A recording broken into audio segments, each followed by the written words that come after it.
नमस्कार दोस्तों, कैसे हैं आप लोग। उम्मीद करता हूं जबरदस्त जिंदाबाद होंगे और मस्त तंदुरुस्त होंगे।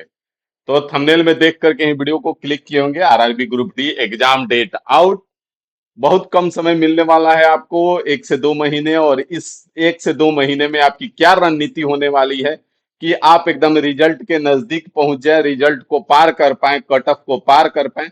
वो सारी चीजें इस वीडियो में हम लोग बात करने वाले हैं, एक एक करके करेंगे कि आपके पास कितना समय मिलने वाला है, आपको क्या रणनीति बना करके चलना होगा।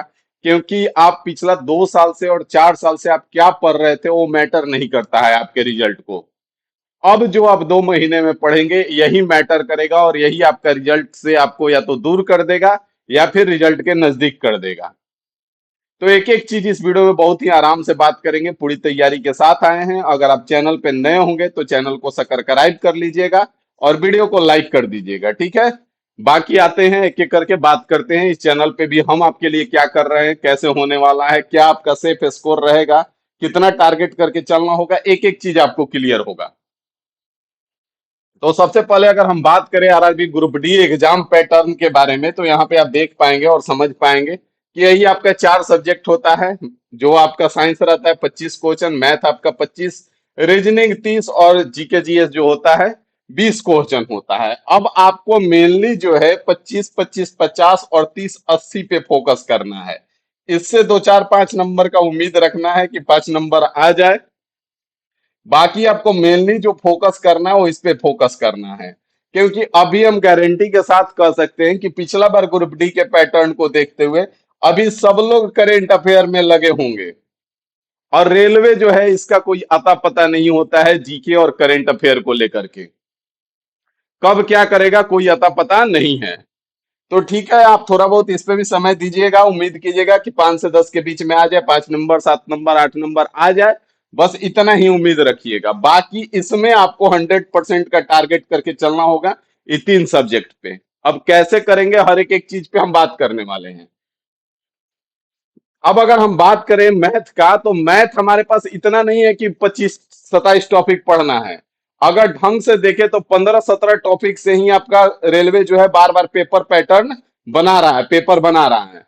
जैसे आप पिछला ग्रुप डी का हमने पूरा 101 शिफ्ट का एनालिसिस किया, पूरा 101 शिफ्ट का पेपर जो है हमने ब्रेक किया, और उसका सब चैप्टर वाइज टाइप वाइज हमने बांटा है। आगे वीडियो में बात करेंगे भी इसके बारे में। तो सारा निकल के आया कि एवरेज अगर देखा जाए तो नंबर सिस्टम का 5 से 6 सवाल हर शिफ्ट में देखने को मिल रहे हैं। सिंप्लीफिकेशन देखने को मिल रहा है, अलजबरा बेसिक ही है लेकिन देखने को मिल रहा है। मेंसुरेशन हो गया, time speed and distance, trigo height and distance, time and work, profit and loss ratio, geometry, SI CI, average और प्रोबेबिलिटी। और एक चैप्टर है आपका परसेंटेज। एक चैप्टर जो है आपका परसेंटेज है। अब परसेंटेज तो आपको ऐसे भी पढ़ना होता है, बिना परसेंटेज पढ़े आप प्रॉफिट एंड लॉस क्लियर नहीं कर पाओगे, एसआईसीआई आप क्लियर नहीं कर पाओगे।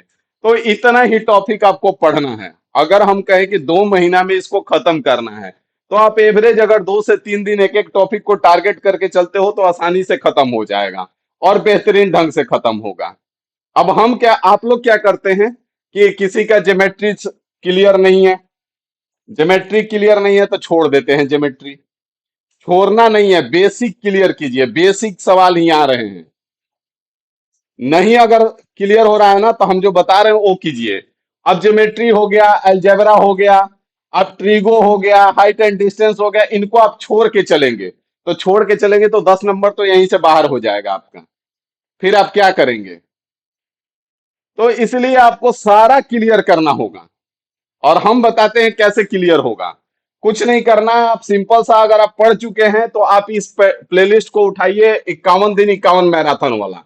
इसमें 22 लेक्चर आपको मिलेगा, इसमें पूरा का पूरा लगभग अर्थमेटिक कंप्लीट मिलेगा आपको। अर्थमेटिक आपका पूरा कंप्लीट मिलेगा। बात समझ में आ रहा है। अगर आपको लॉन्ग टर्म के लिए बेसिक से पढ़ना है तब आप इस लेक्चर को उठा सकते हैं। 82 लेक्चर्स इसमें है, और सारे लेक्चर एक एक 1.5 1.5 घंटे के हैं, और इसमें बहुत सवाल कराया हुआ है। तो इसको अभी साइड करते हैं, अब हम ज्योमेट्री पे आते हैं। इसमें ज्योमेट्री का सारा लेक्चर 20 से 25 मिनट का है, 20 से 25 मिनट का है। अगर आप इतना कर लेते हैं तो आपका रेलवे का ज्योमेट्री का कोई भी एग्जाम देंगे, ज्योमेट्री का सवाल आपसे नहीं छूटेगा।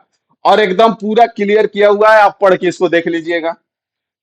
अगर अभी 101 शिफ्ट में जो पेपर हुआ है इनको आपको जल्दी में निपटाना है, क्योंकि 101 शिफ्ट में अगर हम 25 से गुना करें तो 2500 प्लस सवाल हो जाएंगे। तो 2500 सवाल आप लगाने से रहें, इतना टाइम आपके पास है नहीं। तो हम कहेंगे कि एक पढ़ार सीरीज हम ग्रुप डी के लिए करा रहे हैं। एक सेट इसमें हो चुका है, आगे मंडे से आपको प्रतिदिन सेट मिलेगा। इसमें हमने क्या किया है कि 101 शिफ्ट को पूरा पूरा डिवाइड कर लिया है चैप्टर वाइज, और टाइप वाइज भी हमने तैयार कर लिया है। अब हर टाइप का एक एक दो दो सवाल और हर टॉपिक से इसमें मिक्स प्रैक्टिस हम करा रहे हैं। तो यहां से अगर आप ये 2500 सेट कर लेते हैं तो मतलब कि आप पूरा का पूरा 101 शिफ्ट का मैथ कर लिए। तो इसको आप कर सकते हैं। बाकी इसी चैनल पे जाएंगे तो अलजबरा का एक 4 लेक्चर मिलेगा आपको, सब 20-20 25-25 मिनट का। अगर आप उसको कर लेते हैं तो फिर आपको कोई टेंशन नहीं है अलजबरा के लिए। अलजबरा आपको उतना डीप में नहीं पढ़ना है जितना एसएससी में होता है। एसएससी का कंप्लीट करने के लिए, सीजीएल का कंप्लीट करने के लिए आपको कम से कम 30 से 40 घंटा अलजबरा पढ़ना पड़ेगा। लेकिन यहाँ रेलवे में 40 घंटा का अलजबरा नहीं पढ़ना है। और यहाँ ढंग से अगर 2.5-3 घंटा अलजबरा पढ़ लिया जाए तो उतना में रेलवे का काम हो जाएगा। और इसी चैनल पे आप जाएंगे तो एक कंप्लीट अलजबरा करके मिलेगा, उसमें 5 लेक्चर होंगे, एक बड़ा वाला को छोड़ देना है, छोटा छोटा जो 4 लेक्चर है उसको कर लीजिए, आपका काम हो जाएगा। उसके बाद अलजबरा का एक सवाल नहीं छूटेगा। यहां से हम आगे बढ़ेंगे तो अगर रीजनिंग देखें तो रीजनिंग से यही 15 टॉपिक से आपके सारे सवाल आ रहे हैं। अब आप टाइम लगाए हुए हैं डाइस में, हमको डाइस बढ़िया से कंप्लीट करना है। डाइस इधर लगातार रेलवे में देखा जाए तो डाइस को बाहर कर दिया है। आप टाइम व्यर्थ कर रहे हैं कैलेंडर में, कैलेंडर को पूरा पूरा बाहर कर दिया है, कैलेंडर से सवाल ही नहीं आ रहे हैं। तो आपको देखना होगा कि क्या पढ़ना, ही तो ज्यादा जरूरी है ही, साथ ही आपको ये भी पता होना चाहिए कि क्या नहीं पढ़ना है।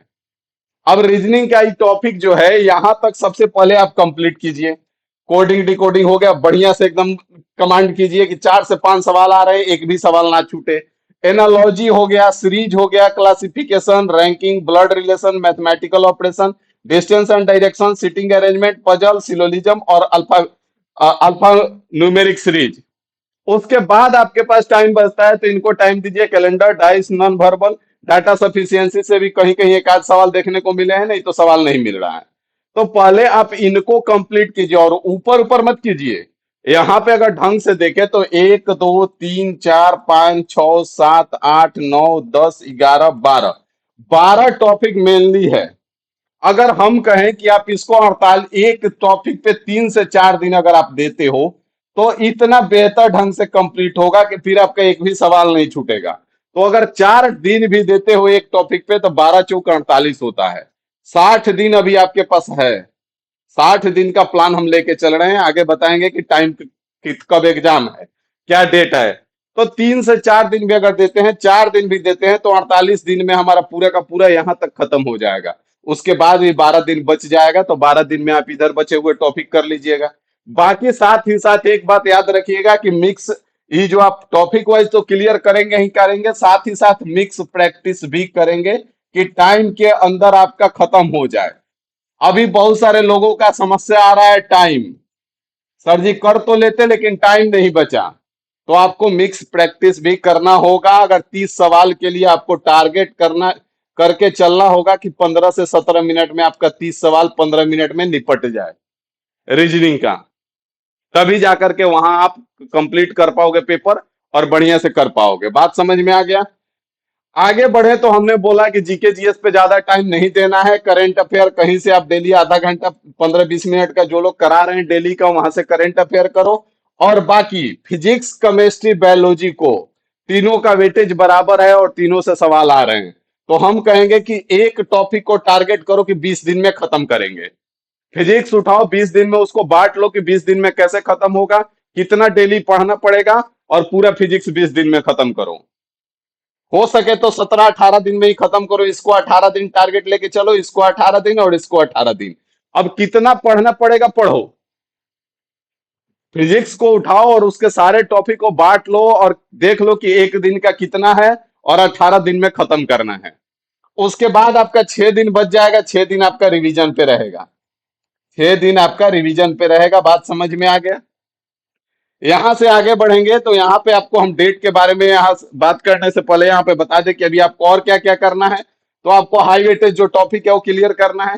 चैप्टर वाइज प्रैक्टिस भी करना है, वीक पॉइंट को नोट डाउन करना है, एक शॉर्ट नोट आपको बना के चलना है आज से ही, ताकि उस एग्जाम के टाइम आपको रिवीजन करने में आसानी रहे। पीवाईक्यू ज्यादा पीछे नहीं जाना है, 24 से एग्जाम स्टार्ट हुआ है, रेलवे का सारा पीवाईक्यू लगाने का प्रयास करेंगे। वीकली अभी मॉक देंगे कम से कम एक से दो, कम से कम दो मॉक तो आप देंगे ही देंगे वीक में। अगर आप कंप्लीट हैं तो डेली दीजिए, कोई दिक्कत नहीं है, अगर आपके पास टाइम है तो। अगर आपका सिलेबस खत्म नहीं है तो कम से कम एक से दो मॉक तो जरूर दीजिए। बाकी अगर हम आगे बात करें यहाँ पे, तो डेट के बारे में यहाँ पे हम अगर जिक्र करें, तो डेट यहाँ पे देख पाएंगे कि डेट क्या निकल के आया है। यहाँ पे कह रहा है कि ग्रुप डी भर्ती प्रक्रिया कब बढ़ेगी आगे। आरआरबी का तर्क, फिलहाल लाखों आवेदनों की जांच जारी। यहाँ पे एक माह के बाद भी भर्ती प्रक्रिया ब्रेक लगे अभ्यर्थी के संबंध में यहाँ पे देखा, यहाँ पे आप देख पाएंगे कि जल्द होगी भर्ती। आरआरबी अधिकारियों के अनुसार इस भर्ती के लाखों आवेदक आए हुए हैं। आपके पास प्लस पॉइंट जो है इसमें 40 लाख प्लस ये इस बार आपको देखने को मिलेंगे फॉर्म 40 लाख ही प्लस में। दो तीन रीजन है, एक तो अब लगातार भर्ती आएगी और दूसरा चीज इस बार एज रिलैक्सेशन मिला नहीं, तो फॉर्म का संख्या हर एग्जाम में कम हो गया है। तो यहाँ पे लाखों आवेदन आए हुए हैं, इन आवेदनों की जांच का काम किया जा रहा है। जांच का काम किया जा रहा है मतलब कि जल्द ही आपका एप्लीकेशन स्टेटस जारी होने वाला है। एप्लीकेशन स्टेटस जल्द ही जारी होने वाला है, एप्लीकेशन स्टेटस भाई, ठीक है। और आप भी जानते हो कि रेलवे का एक पैटर्न है, कोई भी एग्जाम लेने से 30 से 40 दिन पहले एप्लीकेशन स्टेटस जारी करता है, 30 से 40 दिन पहले। और दूसरा चीज इसका एक और पैटर्न है कि एग्जाम डेट 15-20 दिन से पहले नहीं बताता है, क्लियर नहीं करेगा कि किस दिन हम एग्जाम लेंगे। तो मान के चलते हैं कि हम टोटल आपके पास 60 दिन है और 60 दिन का हमने पैटर्न बनाया है कि आपको किस तरह से चलना है। और आपका जून के बाद जुलाई में पेपर है, तो ये अप्रैल खत्म है, मई और जून आपके पास समय है, तो इसीलिए हमने 60 दिन का टारगेट लिया और जुलाई में आपका पेपर हो जाना है। बात समझ में आ गया? तो उम्मीद है आपको सारी चीजें क्लियर हो गई होंगी, और जो रास्ते से आप भटक गए थे तो फिर से वापस रास्ते पे आ गए होंगे। और ये सारी चीजें जो हम शेयर करते हैं ये खुद का एक्सपीरियंस है। यहाँ तक कि आप जान रहे हो कि इतने सारे गवर्नमेंट एग्जाम क्रैक किया है तो उसके पीछे कोई रीजन होगा। यहाँ तक कि 2024 का एनटीपीसी ग्रेजुएट लेवल भी हमने सीबीटी 1 और सीबीटी 2 दोनों क्लियर किया, तो उसके पीछे कुछ रीजन होगा, कहीं ना कहीं एक्सपीरियंस है। तो वही हम शेयर करते हैं, इन पे आप चल करके देखो, फिर बताना कि कहाँ पहुंचे आप। बाकी मिलते हैं अगले वीडियो में अगली जानकारी के साथ, अभी के लिए फिलहाल इतना ही रखेंगे। Thank you.